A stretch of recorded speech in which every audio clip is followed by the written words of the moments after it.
ಇನ್ನು ಸರ್ಕಾರಿ ಆಸ್ಪತ್ರೆಗಳ ಆವರಣದಲ್ಲಿ ಜನೌಷಧಿ ಕೇಂದ್ರವನ್ನು ಮುಚ್ಚುವ ಆದೇಶಕ್ಕೆ ಸಂಬಂಧಪಟ್ಟಂತೆ ರಾಜ್ಯ ಸರ್ಕಾರಕ್ಕೆ ದೊಡ್ಡದೊಂದು ಹಿನ್ನಡೆ ಆಗಿದೆ, ಮುಖಭಂಗ ಆಗಿದೆ.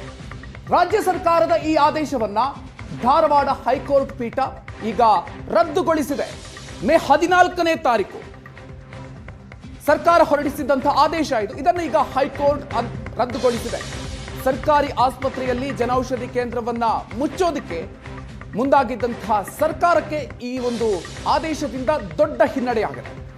ರಾಜ್ಯ ಸರ್ಕಾರದ ನಿರ್ಧಾರವನ್ನು ಪ್ರಶ್ನಿಸಿ ಹೈಕೋರ್ಟ್ಗೆ ಪಿಐಎಲ್ ಸಲ್ಲಿಸಲಾಗಿತ್ತು. ಅದರ ಹಿನ್ನೆಲೆಯಲ್ಲಿ ರಾಜ್ಯ ಸರ್ಕಾರದ ಆದೇಶವನ್ನ ನ್ಯಾಯಮೂರ್ತಿ ಎಂ ನಾಗಪ್ರಸನ್ನ ಅವರ ಪೀಠ ಈಗ ರದ್ದುಗೊಳಿಸಿ ಆದೇಶ ಹೊರಡಿಸಿದೆ. ನಾವೇ ಉಚಿತ ಔಷಧಿಯನ್ನ ಕೊಡ್ತಾ ಇದ್ದೀವಿ, ಜನೌಷಧ ಅಗತ್ಯ ಇಲ್ಲ ಅಂತ ಸರ್ಕಾರ ತನ್ನ ವಾದವನ್ನು ಮುಂದಿಟ್ಟಿತ್ತು. ಕಡಿಮೆ ಬೆಲೆಗೆ ಔಷಧ ನೀಡುವ ವಿಷಯದಲ್ಲಿ ಸರ್ಕಾರದ ಹಸ್ತಕ್ಷೇಪ ಸರಿಯಲ್ಲ. ಸರ್ಕಾರದ ಕ್ರಮವನ್ನ ಕಟುವಾಗಿ ಟೀಕಿಸಿ ಆದೇಶವನ್ನು ಈಗ ಹೈಕೋರ್ಟ್ ರದ್ದುಪಡಿಸಿದೆ. ರಾಜ್ಯ ಸರ್ಕಾರವೇ ಸರ್ಕಾರಿ ಆಸ್ಪತ್ರೆಗಳಲ್ಲಿ ಉಚಿತ ಔಷಧಿಗಳನ್ನು ಪೂರೈಸ್ತಾ ಇದೆ. ಸರ್ಕಾರಿ ಆಸ್ಪತ್ರೆಗಳ ಆವರಣದಲ್ಲಿ ಜನೌಷಧಿ ಕೇಂದ್ರಗಳು ಅನಿವಾರ್ಯ ಅಲ್ಲ.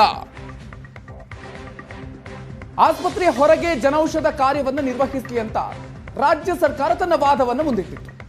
ರಾಜ್ಯ ಸರ್ಕಾರದ ಆದೇಶವನ್ನ ಸಮರ್ಥಿಸಿಕೊಂಡಿದ್ದಂತಹ ಸರ್ಕಾರದ ಪರ ವಕೀಲರು ಜನೌಷಧಿ ಕೇಂದ್ರ ಮುಚ್ಚೋದು ಜನಹಿತಾಸಕ್ತಿಗೆ ವಿರುದ್ಧ ಅಂತ ಅರ್ಜಿದಾರರು ಉಲ್ಲೇಖವನ್ನು ಮಾಡಿದ್ರು. ಅರ್ಜಿದಾರರ ವಾದವನ್ನ ಮನ್ನಿಸಿ ಈಗ ರಾಜ್ಯ ಸರ್ಕಾರದ ಆದೇಶವನ್ನ ಹೈಕೋರ್ಟ್ ರದ್ದು ಮಾಡಿದೆ.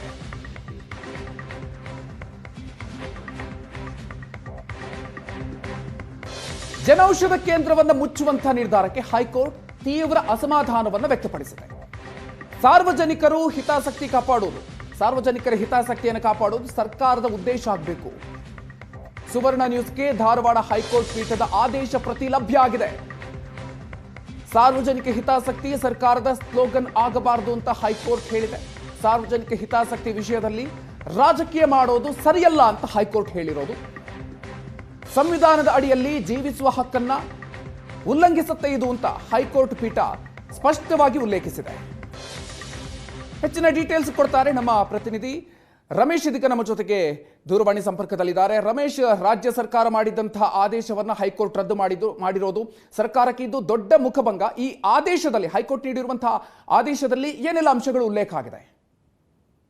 ಇದೇ ವರ್ಷ ಮೇ 14ನೇ ತಾರೀಕು ರಾಜ್ಯ ಸರ್ಕಾರ ರಾಜ್ಯದ ಒಟ್ಟು 206 ಆಸ್ಪತ್ರೆ ಆವರಣದಲ್ಲಿರುವ ಇದ್ದಂತಹ ಜನೌಷಧಿ ಕೇಂದ್ರಗಳನ್ನ ಮುಚ್ಚೇವೆ ಅನ್ನುವಂತಹ ಒಂದು ಆದೇಶವನ್ನು ಹೊರಡಿಸಿತ್ತು. ಅದನ್ನ ಪ್ರಶ್ನೆ ಮಾಡಿಕೊಂಡು ಕೆಲ ಜನೌಷಧಿ ಕೇಂದ್ರದ ಮಾಲೀಕರು ಹೈಕೋರ್ಟ್ ಮೆಟ್ಟಿಲೇರಿದ್ರು. ಅಂದ್ರೆ ಇಲ್ಲಿ ಇರುವಂತದ್ದು ಅಂದ್ರೆ ತಾವು ಅಂದ್ರೆ ಜನೌಷಧಿ ಕೇಂದ್ರದಲ್ಲಿ ಒಂದು ಕಡಿಮೆ ಬೆಲೆಗೆ ಜನರಿಕ್ ಮೆಡಿಸಿನ್ ಅನ್ನ ಕೊಡ್ತಾ ಇದ್ದೇವೆ, ಇದನ್ನ ರದ್ದು ಮಾಡ್ಲಿಕ್ಕೆ ಹೊರಟಿರುವಂತಹ ರಾಜ್ಯ ಸರ್ಕಾರದ ಕ್ರಮ ಏನಿದೆ ಇದು ಸರಿಯಾದ ಕ್ರಮ ಅಲ್ಲ. ಯಾಕಂದ್ರೆ ಪ್ರಧಾನಮಂತ್ರಿಯವರ ಹೆಸರಿನಲ್ಲಿ ಇದು ಜನರಿಕ್ ಮೆಡಿಸಿನ್ ಅನ್ನ ಅತ್ಯಂತ ಕಡಿಮೆ ಬೆಲೆಯಲ್ಲಿ ಕೊಡ್ತಾ ಇರೋದ್ರಿಂದ ಈ ಒಂದು ಏನೋ ಜನೌಷಧಿ ಕೇಂದ್ರನ ಮುಚ್ಚಲಿಕ್ಕೆ ಮುಂದಾಗಿದೆ ಅನ್ನುವಂಥದ್ದೇನಿದೆ ಅದು ಸರಿಯಾದಂತ ಕ್ರಮ ಅಲ್ಲ. 2016ರಿಂದಲೂ ಕೂಡ ಯಾವುದೇ ಸಮಸ್ಯೆ ಇಲ್ಲದೆ ಇದ್ದಂಥದ್ದು ಈಗ ಹೇಗೆ ಸಮಸ್ಯೆ ಆಯ್ತು ಅನ್ನುವಂಥ ನಿಟ್ಟಿನಲ್ಲಿ ಅವರ ಸರ್ಕಾರದ ಕ್ರಮವನ್ನು ಪ್ರಶ್ನೆ ಮಾಡಿದ್ರು. ಅದಕ್ಕೆ ರಾಜ್ಯ ಸರ್ಕಾರ ಏನ್ ಸಮಜಾಯಿತಿಯನ್ನ ಕೊಡುತ್ತೆ ಅಂದ್ರೆ ನಾವೇ ಆಸ್ಪತ್ರೆಗಳಲ್ಲಿ ಉಚಿತವಾದಂತ ಮೆಡಿಸಿನ್ ಅನ್ನ ಕೊಡ್ತಾ ಇದ್ದೇವೆ, ಆ ಕಾರಣಕ್ಕಾಗಿ ರಾಜ್ಯ ಸರ್ಕಾರಿ ಆಸ್ಪತ್ರೆಯ ಕಾಂಪೌಂಡ್ ಒಳಗಡೆ ಆ ಒಂದು ಪ್ರಿಮಿಸಿಸ್ ಅಲ್ಲಿ ಈ ಒಂದು ಜನರಿಕ್ ಮೆಡಿಸಿನ್ ಅಥವಾ ಜನೌಷಧಿ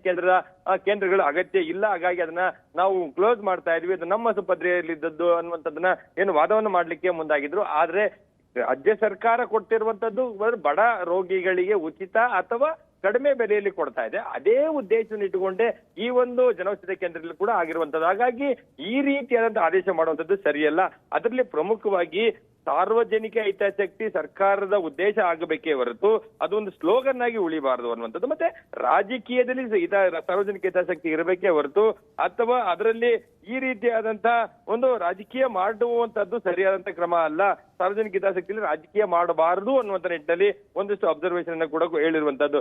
ಆ ಮೂಲಕ ಎಲ್ಲ ಒಂದ್ ಕಡೆ ಜನೌಷಧಿ ಕೇಂದ್ರವನ್ನ ಅಥವಾ ಇಲ್ಲಿ ಜನರಿಕ್ ಮೆಡಿಸಿನ್ ಕೊಡ್ತಾ ಇರುವಂತಹ ಕ್ರಮವನ್ನು ಮಾಡ್ಲಿಕ್ಕೆ ಹೊರಟಿತ್ತು, ಆ ಒಂದು ಆದೇಶವನ್ನ ರದ್ದು ಮಾಡಿರುವಂತದ್ದು. ಹಾಗಾಗಿ ರಾಜ್ಯ ಸರ್ಕಾರ ಈ ರೀತಿ ಈ ಕ್ರಮಗಳನ್ನ ಮಾಡುವಂತದ್ದೇನಿದೆ, ಎಲ್ಲ ಒಂದ್ ಕಡೆ ಉಚಿತವಾಗಿ ಎಲ್ಲವನ್ನು ಕೊಡ್ತಾ ಇರುವಂತದ್ದೇನಿದೆ, ಅಂತಹದ್ದು ಸಂದರ್ಭದಲ್ಲಿ ಈಗ ಒಂದು ಕಡಿಮೆ ಬೆಲೆಯಲ್ಲಿ ಜನರಿಗೆ ಒಂದು ಮೆಡಿಸಿನ್ ಸಿಗ್ತಾ ಇದೆ ಅಂತಂದ್ರೆ ಅದನ್ನ ರದ್ದು ಮಾಡುವಂತದ್ದು ಸರಿಯಾದಂತ ಕ್ರಮ ಅಲ್ಲ ಅನ್ನುವಂತ ನಿಟ್ಟಿನಲ್ಲಿ ಮೇ 14ನೇ ತಾರೀಕು ರಾಜ್ಯ ಸರ್ಕಾರ ಹೊರಡಿಸಿದ ಆದೇಶವನ್ನ ರದ್ದು ಮಾಡಿದೆ. ಆ ಮೂಲಕ ಈ ಆಸ್ಪತ್ರೆಯ ಆವರಣದೊಳಗಾಗಿ ಇಲ್ಲಿ ಒಳಗೆ ಜನೌಷಧಿ ಕೇಂದ್ರಗಳಿದ್ವು, ಅದನ್ನ ಮುಂದುವರಿಸಲಿಕ್ಕೆ ರಾಜ್ಯ ಸರ್ಕಾರ ಅಂದ್ರೆ ಹೈಕೋರ್ಟ್ ಈಗ ಒಂದು ಅಸ್ತು ಅಂದಿರುವಂತದ್ದು. ಆ ಮೂಲಕ ನ್ಯಾಯಮೂರ್ತಿ ನಾಗಪ್ರಸನ್ನ ಅವರು ಜನರಿಗೆ ಒಂದು ಒಳ್ಳೆಯದಾಗುವಂತಹದ್ದು ಕಡಿಮೆ ಬೆಲೆಯಲ್ಲಿ ಅಥವಾ ಒಂದು ದೀರ್ಘಕಾಲಿಕವಾದಂತಹ ಒಂದಷ್ಟು ಏನು ಕಾಯಿಲೆಗಳಿರುವಂತಹವರು ಅಂದ್ರೆ ಕ್ಯಾನ್ಸರ್ ಆಗ್ಲಿ ಅಥವಾ ಶುಗರ್, BP ಈ ರೀತಿಯಾದಂತಹ ಮೆಡಿಸಿನ್ ತುಂಬಾ ಕಡಿಮೆ ಬೆಲೆಯಲ್ಲಿ ಅಂದ್ರೆ 50% 90% ವರೆಗೂ ಕೂಡ ರಿಯಾಯಿತಿಯಲ್ಲಿ ಅಲ್ಲಿ ಮೆಡಿಸಿನ್ ಸಿಗುತ್ತೆ.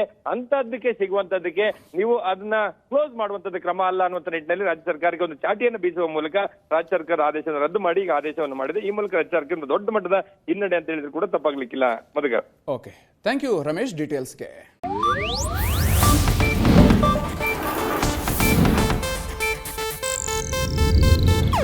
ಇದು ಏಷ್ಯಾನೆಟ್ ನ್ಯೂಸ್ ನೆಟ್ವರ್ಕ್ ಪ್ರಸ್ತುತಿ.